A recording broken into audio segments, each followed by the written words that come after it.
Hello students, मैं हूं हेमंत केसरवानी और आज मैं आप लोगों को विद्युत धारा चैप्टर का अगला भाग पढ़ाना स्टार्ट कर रहा हूं। और आज के इस भाग में हम लोग सेलों का संयोजन किस प्रकार से किया जाता है ये सीखने वाले हैं।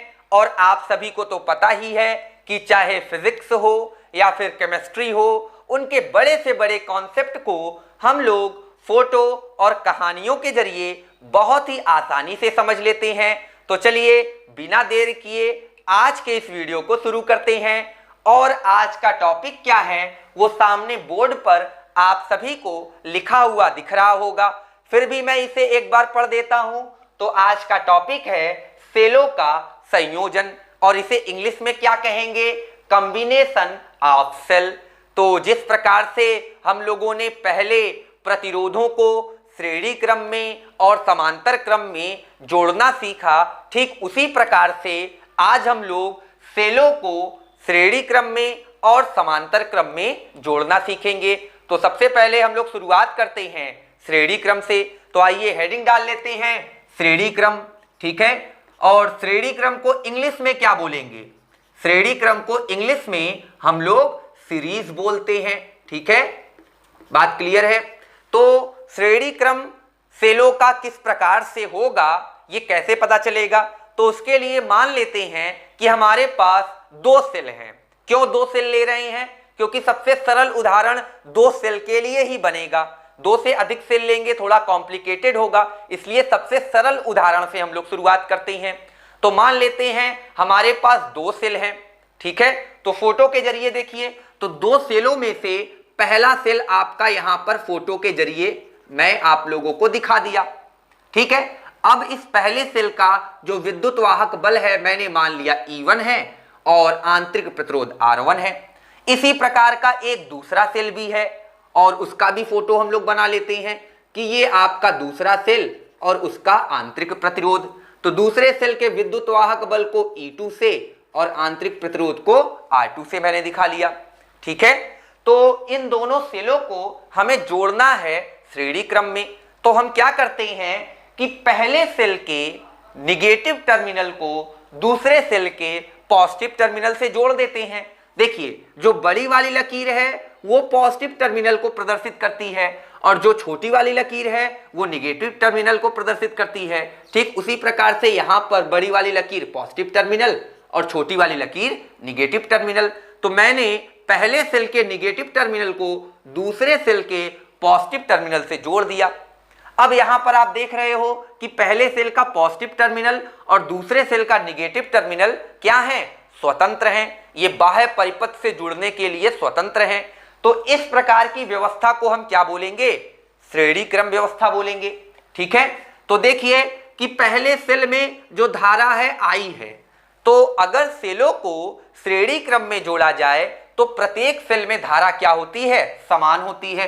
तो इसमें I है तो इसमें भी I होगी, ठीक है। अब यहां पर कुछ पॉइंट्स हम मान लेते हैं, जैसे कि ये पॉइंट आपका A हो गया, ये वाला पॉइंट B हो गया और ये पॉइंट C हो गया।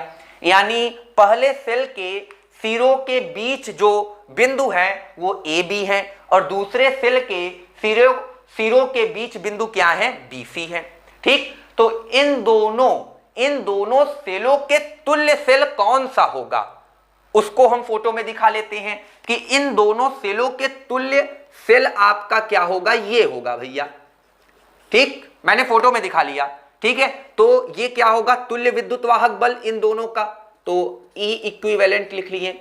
और ये क्या होगा? इन दोनों आंतरिक प्रतिरोधों का तुल्य प्रतिरोध, तो R इक्विवेलेंट लिख लिए। धारा कितनी थी? I थी। और ये पॉइंट क्या था? A था। और ये वाला लास्ट पॉइंट क्या था? C था, ठीक है। इस प्रकार से तो ये दोनों क्या थे आपके? ये दोनों सेल आपके श्रेणी क्रम में जुड़े हुए थे और इन दोनों सेलों का जो तुल्य प्रतिरोध, इन दोनों सेलों का जो तुल्य सेल है वो कुछ इस प्रकार से होगा जो कि फोटो में दिखाया गया है। तो पिछले वीडियो में मैंने आप लोगों को बताया था कि टर्मिनल विभवांतर और विद्युत वाहक बल और सेल के आंतरिक प्रतिरोध में संबंध, और वो संबंध क्या था? वो संबंध था V = E - IR, ठीक है। तो इसी संबंध का अब हमें प्रयोग करना है, इसी संबंध का अब हमें प्रयोग करना है। तो देखिए इस संबंध को इस सेल के लिए अगर हम लगाएं तो क्या होगा, v is equal to, v कहां, a और c के बीच का, तो यहां VAC लिख लो आप। क्या लिख लो, VAC। इस प्रकार से आप लिखो VAC इज इक्वल टू क्या होगा आपका, E का मान कितना है, E equivalent minus IR equivalent. ठीक है, और VAC ही क्या है आपका, VA माइनस VC, यानी इन दोनों बिंदुओं के बीच का विभवांतर, वही क्या है, टर्मिनल विभवांतर। बात क्लियर है। ठीक, अब देखिए अगर हम लोग पहले सेल के लिए लिखें, पहले सेल के लिए ये संबंध लिखें, V is equal to E minus IR, तो क्या होगा आपका VAB बराबर VA माइनस VB, और यही क्या होगा E1 माइनस IR1। दूसरे सेल के लिए इसी प्रकार से लिखें तो VBC बराबर VB माइनस VC, और ये होगा E2 माइनस IR2 के बराबर। ठीक, अब देखिए हम लोग VAC को इस प्रकार से लिख सकते हैं, VA माइनस VC, और इसी को हम ऐसे लिख सकते हैं VA माइनस VB, ठीक, और प्लस VB माइनस VC। ठीक है, VAC को हम लोग क्या लिखेंगे, VA माइनस VC, और मैंने इसी समीकरण में VB को एक बार जोड़ दिया और VB को एक बार घटा दिया, तो कोई फर्क तो इस समीकरण पे पड़ने वाला है नहीं। तो ये देखिए ये आपका किसका मान हो गया, VAB का, ये किसका हो गया, VBC का। तो यहां पर जब हम रखते हैं तो VAC बराबर हमें क्या मिलता है, VA माइनस VB का मान देखो क्या है, E1 माइनस IR1, ठीक, और प्लस इसका मान क्या है, E2 माइनस IR2। ठीक, E1 E2 को एक साथ कर लिया जाए तो यहां क्या होगा, E1 प्लस E2। ठीक है, और माइनस I दोनों में है, कॉमन ले ले तो क्या बचेगा, R1 प्लस R2। तो ये VAC का मान आया। ठीक है, तो VAC का मान ये जो आया, और इसके पहले मैंने जो VAC का मान निकाला है, ये इन दोनों की अगर हम आपस में तुलना कर लें, इन दोनों की आपस में अगर तुलना कर लें तो ये किसके स्थान पर है, E इक्विवेलेंट के स्थान पर है।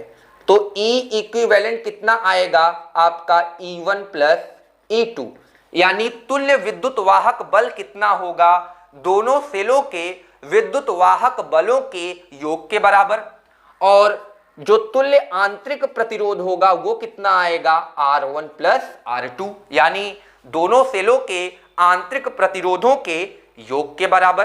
काफी आसान सा है, बात समझ में आ गया होगा। ठीक है, अब इसके आगे हमें क्या करना है, तो अगर हम मान लें हमारे पास N सेल है, तो N सेलों का जो तुल्य आंतरिक प्रतिरोध होगा और तुल्य विद्युत वाहक बल होगा वो कितना होगा। यहां पर लिख लीजिए कि यदि N सेल हो तो श्रेणी क्रम में, ठीक है, N सेल हो और वो भी किसमें, श्रेणी क्रम में जुड़े हुए हो।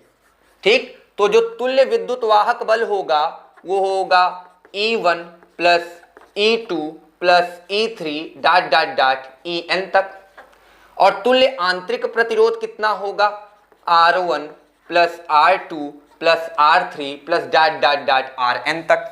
बात क्लियर है, कोई दिक्कत नहीं होना चाहिए यहां तक। ठीक, अब अगर ऐसे सोचिए कि सभी सेलों का, सभी N सेलों का विद्युत वाहक बल समान हो, कैपिटल E के बराबर, तो capital E plus capital E plus capital E N बार जोड़ोगे तब तुल्य विद्युत वाहक बल कितना होगा। तो यहां पर आप लिखिए यदि N सेलों का विद्युत वाहक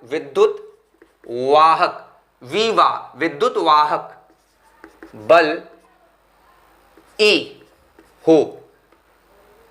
E हो तथा आपस में श्रेणी क्रम में जुड़े हों, आपस में श्रेणी क्रम में जुड़े हों व इनका आंतरिक प्रतिरोध स्मॉल आर हो तो तुल्य विद्युत वाहक बल कितना हो जाएगा? E इक्विवेलेंट एन ई के बराबर। E को n बार जोड़ोगे तो कितना आएगा? NE। और तुल्य आंतरिक प्रतिरोध कितना आएगा? N R के बराबर। ठीक है, तो ये दोनों चीजें आपको याद रहेंगी इस प्रकार से। ठीक, इतना बात क्लियर है। अब यहां पर हम लोग दो पॉइंट सीखेंगे। पहला पॉइंट क्या है? पहला पॉइंट ये है कि आपके n सेल हैं। ठीक है, यहां पर देखिए मैंने n सेल बनाया इस प्रकार से। ठीक है, डॉट डॉट डॉट दे करके n सेल ये हो गए आपके, और इन n सेलों को मैंने एक बाह्य प्रतिरोध या लोड प्रतिरोध से जोड़ दिया। ठीक है, ये n सेल के जो आंतरिक प्रतिरोध और विद्युत वाहक बल है वो सब क्या है? आपस में समान है। मतलब सभी सेलों का आंतरिक प्रतिरोध स्मॉल r और सभी सेलों का विद्युत वाहक बल कैपिटल E है। ठीक है, तो इसमें से जो निकलने वाली धारा है वो I है। इतनी सारी चीजें मैंने मान ली। तो पहला कंडीशन ये कहता है कि जो इस परिपथ में जो तुल्य प्रतिरोध होगा, तुल्य प्रतिरोध परिपथ में वो कितना होगा? परिपथ में तुल्य प्रतिरोध वो कितना होगा? N r plus capital R. क्यों होगा ऐसा? क्योंकि एन आर तो सेलों का आंतरिक प्रतिरोधों का तुल्य हो गया और उसके श्रेणी क्रम में जुड़ा हुआ है एक बाह्य प्रतिरोध। तो परिपथ में जो कुल तुल्य प्रतिरोध होगा वो कितना होगा? N r plus capital R के बराबर। तो परिपथ में जो धारा होगी वो कितनी होगी? I इज इक्वल टू कुल विद्युत वाहक बल बटे कुल प्रतिरोध। तो कुल विद्युत वाहक बल कितना है आपका? N capital E। ठीक है, और कुल प्रतिरोध कितना है? NR plus capital R। तो पहला कंडीशन यहां पर यह बनता है कि यदि NR का मान बहुत बड़ा है कैपिटल R से, पहला कंडीशन क्या बनता है कि NR का मान बहुत बड़ा है कैपिटल R से, तो हम क्या करेंगे? कैपिटल R के मान को छोड़ देंगे हम, क्योंकि NR का मान क्या है? कैपिटल R की तुलना में बहुत बड़ा है। तो इस R के मान को छोड़ दो तो I कितना होगा? NE बाई, यहां पर तो लिख लीजिए NE बाई आपका NR, तो NN से कैंसिल E बाई R। तो I का मान कितना आएगा? E बाई R के बराबर। यानी परिपथ में धारा जो होगी N सेल लगाने के बावजूद भी एक सेल से प्राप्त हुई धारा के बराबर होगी। आप देखो कि अगर एक सेल लगाते तो भी पर भी जो परिपथ में धारा होती कितनी होती? E बाई R के, स्मॉल r के बराबर। ठीक है, तो क्या फायदा हुआ n सेलों को लगाने का? कोई फायदा नहीं हुआ। तो याद रखिएगा आप लोग कि अगर आप लोगों के पास एक कैपिटल R प्रतिरोध है, बाह्य प्रतिरोध, और n सेल हैं जिनका विद्युत वाहक बल कैपिटल E और आंतरिक प्रतिरोध स्मॉल r है, उनको आपस में श्रेणी क्रम में जोड़ा गया है, और जो तुल्य आंतरिक प्रतिरोध का मान आ रहा है वो बाह्य प्रतिरोध की तुलना में बहुत अधिक आ रहा है, तो ऐसे सेलों को हम लोग श्रेणी क्रम में नहीं जोड़ते हैं। क्योंकि श्रेणी क्रम में जोड़ने से फायदा नहीं होता, क्योंकि आपका एक सेल से प्राप्त हुई धारा के बराबर ही धारा हमें मिलती है जब हम ऐसे सेलों को आपस में श्रेणी क्रम में जोड़ते हैं। ठीक है, तो इनको श्रेणी क्रम में जोड़ना क्या होगा? व्यर्थ होगा। अब जो इसमें दूसरा कंडीशन है वो क्या है उसको भी समझ लीजिए। तो सेकेंड कंडीशन में ये कहता है कि अगर NR का मान बहुत छोटा है कैपिटल R से, यानी कि सेलों का तुल्य आंतरिक प्रतिरोध जो है बाह्य प्रतिरोध की तुलना में बहुत छोटा है, तब धारा क्या होगी? तब धारा जो होगी, यहां पर आप देखो कि अब हम इस कैपिटल R के मान को क्या करेंगे? रखेंगे और NR के मान को छोड़ देंगे, क्योंकि NR का मान कैपिटल R के मान की तुलना में क्या है? बहुत छोटा है। तो यहां पर हो जाएगा आपका N capital E by capital R। यहां पर आपका धारा इतनी होगी। ठीक है, अब देखिए कि एक सेल से प्राप्त हुई धारा कितनी होगी? एक सेल से प्राप्त हुई धारा I is equal to E by small r plus capital R, और ये क्या है? बहुत छोटा है ना, तो इसको छोड़ सकते हो। तो एक सेल से प्राप्त हुई धारा कितनी हुई, I is equal to E by capital R। तो देख रहे हो कि ये धारा जो है यहां पर इस धारा का n गुना है, यानी कि अगर आपका सेलों के आंतरिक प्रतिरोधों का तुल्य प्रतिरोध बाह्य प्रतिरोध की तुलना में बहुत छोटा हो, तो उनको अगर उस सेलों को अगर हम श्रेणी क्रम में जोड़ते हैं तो परिपथ में प्राप्त हुई धारा जो होती है एक सेल द्वारा प्राप्त हुई धारा का n गुना होती है। तो इसलिए हम लोग ऐसे सेलों को क्या करेंगे, श्रेणी क्रम में जोड़ेंगे। कब, जब उनके प्रतिरोधों का तुल्य प्रतिरोध बाह्य प्रतिरोध की तुलना में क्या हो, बहुत छोटा हो। बात क्लियर हो गया। ये इतनी सारी बातें यहां पर श्रेणी क्रम से जुड़ी हुई हैं। आप लोग इसका स्क्रीनशॉट ले लीजिए और अगर वीडियो आप लोगों को समझ में आ रहा है, पसंद आ रहा है तो लाइक जरूर कीजिए। सब्सक्राइब नहीं किया है तो सब्सक्राइब कर लीजिएगा। साथ ही साथ जो बेल आइकन है उसको ऑल पर सेलेक्ट करना बिल्कुल मत भूलिएगा, ताकि नेक्स्ट वीडियो अपलोड होते ही नोटिफिकेशन मिल जाए। इतनी सारी बातें तो आपको पता ही हैं। तो स्क्रीनशॉट ले लिया होगा आप लोगों ने। अब हम लोग इसको इरेज करते हैं और समांतर क्रम की ओर हम लोग बढ़ते हैं। ठीक है, तो आइए इसको इरेज कर लें।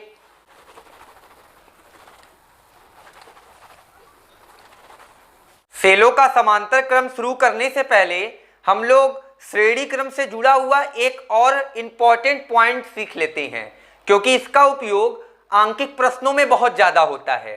तो देखिए, मैंने आप लोगों को बताया था कि जब दो सेलों को आपस में श्रेणी क्रम में जोड़ा जाता है तो पहले सेल का जो निगेटिव टर्मिनल होता है वो दूसरे सेल के पॉजिटिव टर्मिनल से जोड़ देते हैं, और पहले सेल का पॉजिटिव टर्मिनल और दूसरे सेल का निगेटिव टर्मिनल क्या होता है, स्वतंत्र होता है। ठीक है, लेकिन इसका उल्टा भी हम कर सकते हैं। इसका उल्टा हम क्या कर सकते हैं कि पहले सेल का निगेटिव टर्मिनल और आपका दूसरे सेल का निगेटिव टर्मिनल आपस में हम क्या कर दें, जोड़ दें, और दोनों पॉजिटिव टर्मिनल को हम क्या कर दें, स्वतंत्र कर दें। तब इस कंडीशन में, इस स्थिति में जो तुल्य विद्युत वाहक बल और जो तुल्य आंतरिक प्रतिरोध होगा वो क्या होगा, वो देख लीजिए। तो ये आपका मान लीजिए विद्युत वाहक बल E1, आंतरिक प्रतिरोध R1 और इसका I2 और विद्युत वाहक बल E2। तो यहां पर जो तुल्य विद्युत वाहक बल होगा वो होगा E1 माइनस E2, और यहां पर ध्यान रखिएगा कि जो E1 का मान है वो क्या है, बड़ा है E2 से। ठीक है, तो अगर ऐसा आपको कहीं पर भी दिखेगा तो आप क्या करोगे, जोड़ोगे नहीं तुल्य विद्युत वाहक बल ज्ञात करने के लिए, बल्कि बड़े वाले में से छोटे वाले को घटा दोगे, यानी E1 माइनस E2 कर दोगे, और आपका जो आंतरिक प्रतिरोध तुल्य आएगा वो क्या होगा, R1 प्लस R2 ही होगा। ये घटेगा नहीं, वो क्या होगा, R1 प्लस R2 ही होगा, जैसा कि इसमें हुआ करता है। E इक्विवेलेंट यहां पर क्या होता है, E1 प्लस E2, और R इक्विवेलेंट क्या होता है, R1 प्लस R2। ठीक है, लेकिन इसमें जो तुल्य विद्युत वाहक बल होगा दोनों के अंतर के बराबर, और तुल्य आंतरिक प्रतिरोध पहले जैसा ही दोनों के योग के बराबर। बात क्लियर है। अब हम लोग शुरू करते हैं सेलों का समांतर क्रम व्यवस्था या समांतर क्रम संयोजन। तो पहले इसको इरेज कर लेते हैं।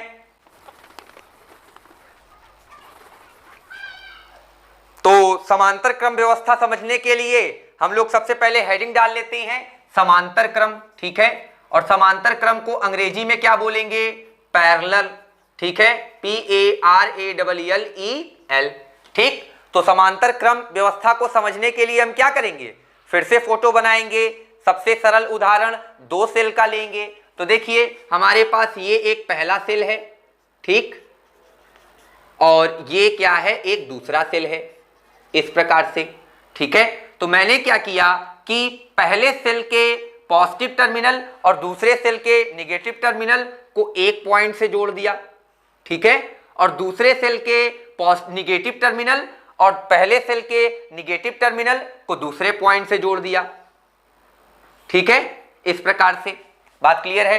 और मान लेते हैं कि पहले सेल का विद्युत वाहक बल E1 और आंतरिक प्रतिरोध R1, और दूसरे सेल का विद्युत वाहक बल E2, आंतरिक प्रतिरोध R2। ठीक है, अब इसमें जो धारा है वो I है और इसमें जो धारा जाएगी दो अलग अलग भागों में बट जाएगी। कितनी कितनी होगी? I1 और I2। ठीक है, तो देखिए जब श्रेणी क्रम में जोड़ा जाता था तो प्रत्येक सेल में धारा समान होती थी और जब समांतर क्रम में जोड़ा जाता है तो प्रत्येक सेलों के सिरों के बीच विभवांतर समान होता है। जैसे कि ये पॉइंट और ये पॉइंट अगर हम बात करें, इन दोनों पॉइंट का नाम ए बी रख लें। ठीक है, और इन दोनों पॉइंट का नाम हम क्या रख लें? सी डी रख लें। तो यहां पर जो वी ए बी है वही क्या है? वी सी डी के बराबर। ठीक है, और कितना मान लिया मैंने? वी के बराबर। ठीक है, तो आपको बात क्लियर हो गया होगा कि जब श्रेणी क्रम में जोड़ा जाता है तो धारा समान होती है और जब समांतर क्रम में जोड़ा जाता है तो सेलों के सिरों के बीच विभवांतर समान होता है। बात क्लियर है? तो देखिए पहले सेल के लिए विद्युत वाहक बल और टर्मिनल विभवांतर के बीच जब संबंध लिखेंगे तो क्या मिलेगा हमें? हमें मिलेगा V बराबर E1 माइनस I1 R1। ठीक है, और दूसरे सेल के लिए क्या होगा आपका? V बराबर E2 माइनस I2 R2। ये सब बातें तो क्लियर हैं, पुरानी ही बातें हो रही हैं। ठीक, तो कुल धारा जो I है वो क्या है? I1 प्लस I2 के बराबर है। कुल धारा कितनी है? I बराबर I1 प्लस I2 के बराबर है। ठीक है, तो यहां से देखिए अगर हम इस संबंध से I1 का मान निकाल लें और इस संबंध से I2 का मान निकालकर यहां पर रख दे तो I1 का मान कितना आएगा? यहां साइड में आप देखिए इस संबंध से। ठीक है, तो I1 का जो मान आएगा मैं कितना लिख सकता हूं उसको? इसको इधर पक्षांतर कर दे, V को इधर कर दे, तो यहां पर आएगा E1 minus V by R1। उसी तरीके से I2 का मान कितना आएगा? E2 minus V by R2। तो यही दोनों मानों को हम यहां पर रख देते हैं। तो I बराबर I1 के स्थान पे E1 minus V by R1 और plus E2 minus V by R2। ठीक है, अब हम इसको ऐसे भी लिख सकते हैं कि E1 by R1 plus E2 by R2 और V इन दोनों में है तो माइनस V कॉमन लिया, आया कितना? 1 by R1 plus 1 by R2। इस प्रकार से ये I का मान आ गया। इस पूरे मान को हम इधर से उठाकर इधर ला दें और I को उधर कर दें तो V और यहां पर कितना होगा? 1 by R1 plus 1 by R2 बराबर E1 by R1 plus E2 by R2 और माइनस I। इस प्रकार से हो जाएगा, यहां तक कोई दिक्कत नहीं होगा, सिर्फ मैथमेटिकल कैलकुलेशन है। अब इसके आगे क्या करते हैं कि हम इधर लसा ले लेते हैं R1 R2। ठीक है, तो V जो होगा वो होगा R1 प्लस R2 बटे R1 इंटू R2। ठीक है, इसके आगे क्या होगा? यहां पर भी लसा लीजिए तो यहां होगा E1 R2 plus E2 R1 बटे R1 इंटू R2, इस प्रकार से, और माइनस I। ठीक है, अब हम क्या कर सकते हैं कि इसको उधर पक्षांतर कर सकते हैं। इस भाग को V के साथ जो गुणा है इतना का, इसको हम उधर पक्षांतर कर दें तो पक्षांतर करने से हमें क्या मिलेगा? पक्षांतर करने से देखिए हमें क्या मिलता है यहां पर। ठीक है, तो V इज इक्वल टू क्या आएगा हमारा पक्षांतर करने से? यहां पर होगा E1 R2 plus E2 R1। ठीक है, और पक्षांतर करने से R1 R2 से R1 R2 कट जाएगा और नीचे क्या बचेगा आपका? R1 plus R2। इसे आप लोग अपनी कॉपी पे हल करके देखिएगा, यही आएगा सेम। ठीक है, थोड़ा सा यहां पर आप लोगों को जल्दी जल्दी लग रहा होगा लेकिन कॉपी पे जब आप सॉल्व करके देखोगे तब आपको यही चीज मिलेगा। ठीक है, और उसके बाद यहां पर माइनस I R1 R2 बटे R1 प्लस R2। ठीक है, इतना आ जाएगा। अब देखिए इन दोनों सेलों का जो तुल्य सेल है वो कैसा होगा, यहां पर हम उसे बना लेते हैं। इस प्रकार से यही होगा। ठीक, इसमें I धारा जा रही है, ये E इक्विवेलेंट है और ये वाला R इक्विवेलेंट है, तो संबंध क्या होगा विद्युत वाहक बल और टर्मिनल विभवांतर के बीच, V is equal to E equivalent minus I R equivalent, यही होगा। तो जब इन दोनों की आपस में तुलना करेंगे तो ई इक्विवेलेंट हमें क्या मिला, ई इक्विवेलेंट बराबर मिला E1R2 प्लस E2R1 बटे R1 प्लस R2, ठीक है, ये मिला। इसी को अगर हम थोड़ा सा सरल करें तो हमें इस प्रकार से मिल जाएगा, क्या मिलेगा, देखिए मैंने भाग दे दिया नीचे R1 R2 से, इसमें भी R1 R2 से, दोनों जगह भाग दे दिया। तो भाग देने से फायदा क्या हुआ कि ऊपर तो आपका हो जाएगा E1 by R1 plus E2 by R2 के बटे में, यहां पर कितना होगा 1 बटे आपका R1 प्लस 1 बटे R2, ये होगा हमारा E इक्विवेलेंट का मान, ठीक है, बात क्लियर है। और अगर R इक्विवेलेंट की मान की बात करें तो कितना आएगा, देखो यहां से वो आएगा R1 R2 बटे R1 प्लस R2। इसी को हम क्या लिख सकते हैं, इसी को हम लिख सकते हैं आपका 1 बटे R इक्विवेलेंट बराबर 1 बटे R1 प्लस 1 बटे R2, ये भी लिख सकते हैं, ठीक है। तो जब दो सेल आपस में समांतर क्रम में जुड़े हुए होंगे और उनका विद्युत वाहक बल E1 E2 और आंतरिक प्रतिरोध R1 R2 हो, तो जो तुल्य सेल का जो विद्युत वाहक बल होगा वो इतना होगा और तुल्य सेल का जो आंतरिक प्रतिरोध होगा वो इतना होगा, बात क्लियर है। और अब ऐसे सोचिए कि अगर n सेल होते तो n cell E1 E2 E3 E4 करके n तक होता, आंतरिक प्रतिरोध R1 R2 R3 R4 करके Rn तक होता, तब उनका विद्युत वाहक बल क्या होता n सेल के लिए, ठीक है, n सेल के लिए। तो n सेल के लिए क्या होता, E इक्विवेलेंट जो होता, देखिए यहां पर लिखते E1 by R1 plus E2 by R2 plus E3 by R3 plus E4 by R4 plus ऐसे डाट डाट करते करते कहां तक En बाई Rn तक के बटे में नीचे 1 बटे R1 1 बटे R2 को जोड़ोगे कहां तक n तक, तो 1 बटे R1 प्लस 1 बटे R2 प्लस 1 बटे R3 plus dot dot dot 1 बटे Rn। n सेलों के लिए जो तुल्य विद्युत वाहक बल आएगा ये आएगा, और जो तुल्य आंतरिक प्रतिरोध आता वो क्या आता आपका 1 बटे R इक्विवेलेंट बराबर 1 बटे R1 1 बटे R2 1 बटे R3 plus dot dot dot 1 बटे Rn। ये वाला आपका क्या हो गया, ये तुल्य विद्युत वाहक बल का ऊपर का आ गया, ठीक है, ये तुल्य विद्युत वाहक बल का आ गया। और ये क्या नीचे वाला जो आया है ये आपका आया है तुल्य आंतरिक प्रतिरोध आ गया n सेलों का, ठीक है। तो अब यहां पर भी हम लोग श्रेणी क्रम के ही तरह दो कंडीशन पढ़ेंगे। एक कंडीशन होगा आपका कि आंतरिक प्रतिरोध जो है बाह्य प्रतिरोध से बहुत अधिक है, और एक आपका कंडीशन क्या होगा कि आंतरिक प्रतिरोध बाह्य प्रतिरोध से बहुत कम है। तो यहां पर पहले ये समझ लीजिए, इसका स्क्रीनशॉट ले लीजिए, ठीक है, बात क्लियर है। अब ऐसे देख लीजिए कि हमारे पास n सेल हैं और उन n सेलों का जो विद्युत वाहक बल है वो क्या है, कैपिटल E है सभी का, और उनका आंतरिक प्रतिरोध जो है वो क्या है, स्मॉल r है, ठीक है। तो n सेलों को जब हम समांतर क्रम में जोड़ेंगे तो उनका जो तुल्य विद्युत वाहक बल आएगा E इक्विवेलेंट वो कितना होगा, तो यहां पर इस सूत्र के हिसाब से जब देखोगे E by R E by R E by R को n बार जोड़ोगे तो कितना आएगा, n E बाई आर आएगा, और बटे में 1 बटे आर प्लस 1 बटे आर 1 बटे आर को n बार जोड़ोगे तो कितना आएगा, n बाई आर आएगा।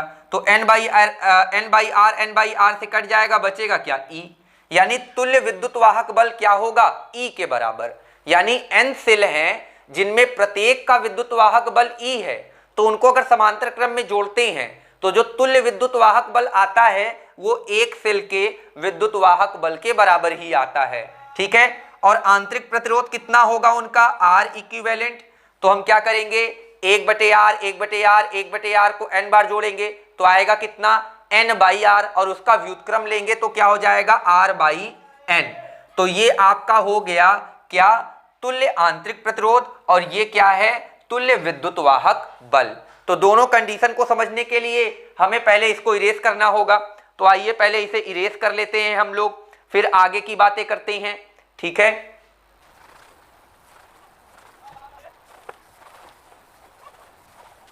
तो देखिए दोनों कंडीशन को समझने के लिए हमें फोटो बनाना होगा। तो फोटो हम बनाते हैं और फोटो में हमारे पास कुल कितने सेल हैं? n सेल हैं। ठीक है, तो पहला सेल हो गया, ये दूसरा सेल इस प्रकार से ये तीसरा सेल, और ये डॉट डॉट डॉट कहां तक? n सेलों तक। ठीक है, और ये nवां सेल है। ठीक, तो इन सभी सेलों को मैंने क्या कर दिया है? इन सभी सेलों को मैंने जोड़ दिया है आपस में समांतर क्रम में।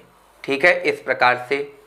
ठीक, इस प्रकार से मैंने जोड़ दिया है सभी सेलों को, फोटो में जैसा बनाया गया है। ठीक, अब इसी सेल से, इन्हीं n सेलों से मैंने क्या कर दिया है? एक बाह्य प्रतिरोध को जोड़ दिया है इस प्रकार से। ठीक है, अब यहां पर ये सभी सेल क्या है? कैपिटल E उनका विद्युत वाहक बल है। ठीक है, आंतरिक प्रतिरोध स्मॉल r है।